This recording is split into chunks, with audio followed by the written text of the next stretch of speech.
Well, interest rates have been all over the map over the last 30 days, but frankly, they're right back where they started. We're going to talk about it and talk about where some of the volatility has come from. Today is Thursday, the 14th of September. I hope you're doing well. We are seeing a CPI number that came in yesterday that was significantly higher than expected. Put some ripples through the market. The bond market sold off sharply as soon as CPI was released, but then it quickly recovered when the details of the report started coming to light because, like they say, the devil, or in this case, the angels, are sometimes in the details. Here's what moved that CPI report and why the market kind of regained some of the lost ground. The headline number came in at 3.7% annually. That was quite a bit hotter than expected.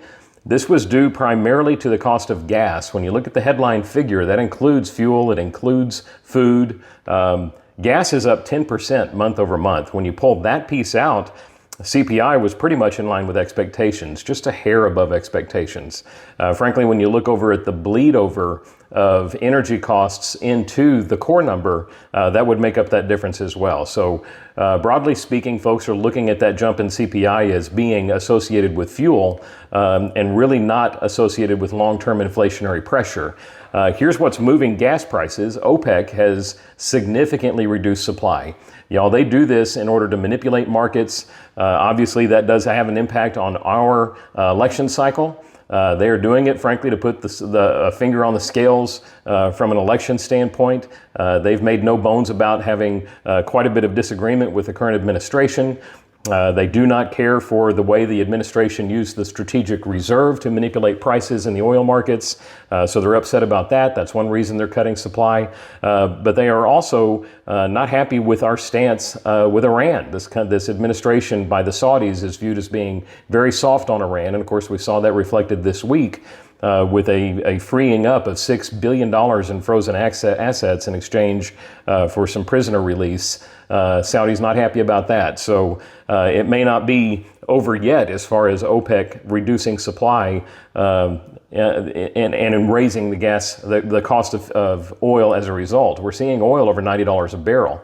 Now, if you live in Texas like we do, it's nice to see the fracking industry just booming. That is one thing that will help us here from a jobs standpoint.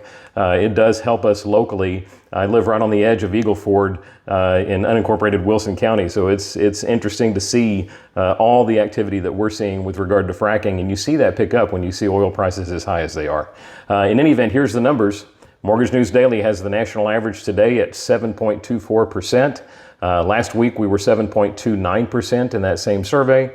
30 days ago, 7.24%. So we are right back to where we were 30 days ago. But I will tell you, over the last 30 days, we have seen a lot of up and down movement in rates just to get us back to where we started. Freddie Mac has us at 7.18 today. Mortgage Bankers Association, 7.16.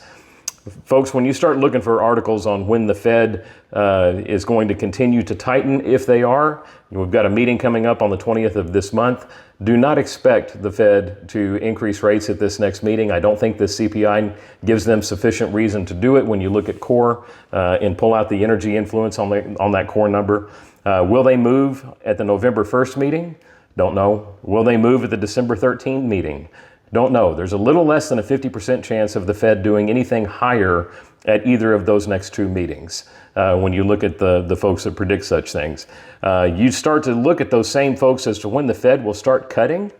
We might see cuts coming our way, folks, as early as April of next year. Certainly by June of next year, there's a better than even chance that the Fed starts releasing some of the pricing that we've got now, and we start seeing rates come down a little bit. Of course, we do see that. The Fed also is not immune to politics, y'all. That's going to be an election year. So if you are of the opinion that the Fed might want to make a more compelling argument for the current administration to retain power, then you might be in the camp of thinking that rates are going to be coming down by mid-year in order to help out the administration. So wish we had a free market supply of money. Wish we had a free market supply of fuel. Wish, frankly, we had a free market supply of anything. But we don't really see that in today's world anymore, y'all. It's just a matter of predicting how the winds might blow. So in any event, we are here to serve you and your customers, to give you the information that you need to make the most informed choices. We apply that same approach to making sure we find the best mortgage product for the folks that you trust us with and that you may send our way. And we're always honored when you do so. As always, you've got my numbers on the screen. We would be honored to have your referrals. Stay blessed, stay safe. We will talk to you next week.